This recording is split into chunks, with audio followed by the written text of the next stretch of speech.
808 Goddamn Religion. Bibliography. The documented references in Goddamn Religion were derived from English translations of ancient Islamic manuscripts. While hundreds of scholars and researchers have written about Muhammad, his God, Allah, and the religion Islam, only 5 sources can be considered original, authentic, and, to the extent possible, credible. All other writings present a cleric's or scholar's opinion drawn from the original sources. So rather than study someone's interpretation of Muhammad, Allah, and Islam, we can read what the oldest and most credible sources report that Islam's lone messenger had to say about himself, God, and his religion. If Muhammad got Islam wrong, no one has it right. And without Muhammad, there would be no Quran and or a God named Allah. Since translations of the Quran are wildly divergent due to the remedial nature of the text, I began by presenting a thoughtful composite of the 5 most commonly cited representations. And while these include the Noble Quran, Pickthall, Shakir, and Yusuf Ali translations along with the Ahmed Ali sanitized paraphrase. By Volume 2 of Goddamn Religion I began favoring the more literal, expansive, and expressive Quran word-by-word interlinear with translations provided by the Noble Quran's Muhammad Muzzin Khan for Maktaba Dar Salem publishers in coordination with the King Fahad National Library. Then in Volume 4, I became so frustrated with the editorial liberties Islamic scholars were taking with the text to make Allah appear literate, I began examining every word using Arabic lexicons and dictionaries, while contemplating their Hebrew roots. This led to far more accurate, expressive, and revealing 809 expressions of Allah's recitals. The oldest Quran fragments date to 725 CE, a century after they were allegedly recited, and at a time when the contents were in a state of flux and still evolving. A comprehensive analysis of these findings and the book's history is presented in the opening chapter of Volume 2 of Goddamn Religion, and again in the first chapter of Volume 5, entitled Islam's Dark Past. One of the more interesting assessments of the Quran's formative years was written by the world's foremost authority on Quranic paleography, Dr. Gerd R. Puin, for The Atlantic magazine in 1999. The Quran is a cocktail of texts that were not all understood even at the time of Muhammad. Many of them may even be 100 years older than Islam itself.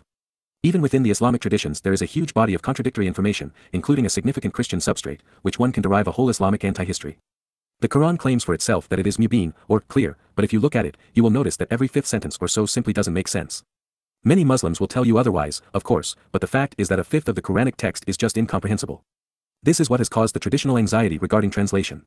If the Quran is not comprehensible, if it can't even be understood in Arabic, then it's not translatable. People fear that. And since the Quran claims repeatedly to be clear but obviously is not, as even speakers of Arabic will tell you, there is a contradiction. Something else must be going on. Beyond its seriously deficient writing quality, the Quran also lacks the organizational structure of context and chronology. It, therefore, must be read in conjunction with the chronological hadith collections of Ishaq and Tabari to be understood.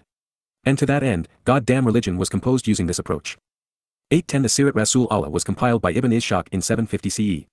It was edited and abridged by Ibn Hisham in 830 CE and translated by Alfred Guillaume under the title, The Life of Muhammad in 1955 by Oxford Press. Referred to as the Sirah, or biography, Ishaq's hadith collection is comprised of oral reports from Muhammad and his companions. It provides the only written account of Muhammad's life and the formation of Islam that was composed within 2 centuries of the Prophet's death. There is no earlier or more accurate source. The history of Al-Tabari, called the Tariq, was compiled by Abu Muhammad bin Al-Tabari between 870 and 920 CE. His monumental work was translated and published in 1987 through 1997 by the State University of New York Press. I quote from volumes 1, 2, 6, 7, 8, and 9.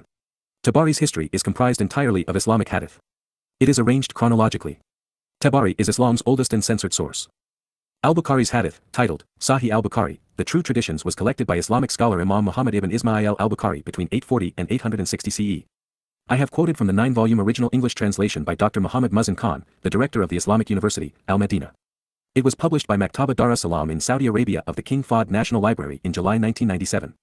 However, since the nomenclature cataloging Bukhari's hadith varies between the printed and digital presentations, I have used the more prevalent online nomenclature. Imam Bukhari reviewed some 600,000 hadith traditions and distilled them down to 7,563 full isnad, chain of hearsay reporters, narrations of which he was certain were sahih authentic. Paired of duplications and contrasting accounts of the same episode, there are 2,600 hadith in his collection, each shedding light on Muhammad, Allah, the Quran, and formation of Islam.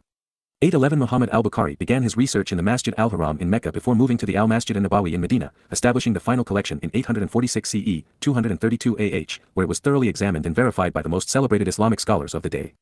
The oldest surviving partial copy of his manuscript dates to 984 CE/340 AH and complete copy to 1155 CE/550 AH. Sahih Muslim, a 9th century topical hadith arrangement of Sunnah, was collected by Persian scholar Muslim ibn al-Hajjaj al-Naysaburi. A stickler for an unbroken chain of reporters, or isnads, at least 2 of whom were contemporaries of Muhammad, he deduced 300,000 oral reports emerging from Allah's messenger and his companions down to 4,000. The subsequent hadith collection is compiled into 56 books and presents 3,033 independent narratives. Sahih Muslim is among the most valued books in Sunni Islam alongside Sahih al-Bukhari. In fact, Muslim Ibn al-Hajjaj, along with Muhammad ibn Ismail al-Bukhari, comprise the two most important Kutab al-Sitta, 6 books containing hadith, and are considered sahihain, the two who are authorized sahihs. His collection was translated by Nazanuddin al-Kitab for publication by Maktaba Dar es Salaam in Saudi Arabia for the King Fahd National Library. An online version was retranslated and prepared by Abdul Hamid Siddiqui and converted to an electronic database by the DVU Group as inspired by the dedicated work done by the Muslim Students Association at the University of Southern California.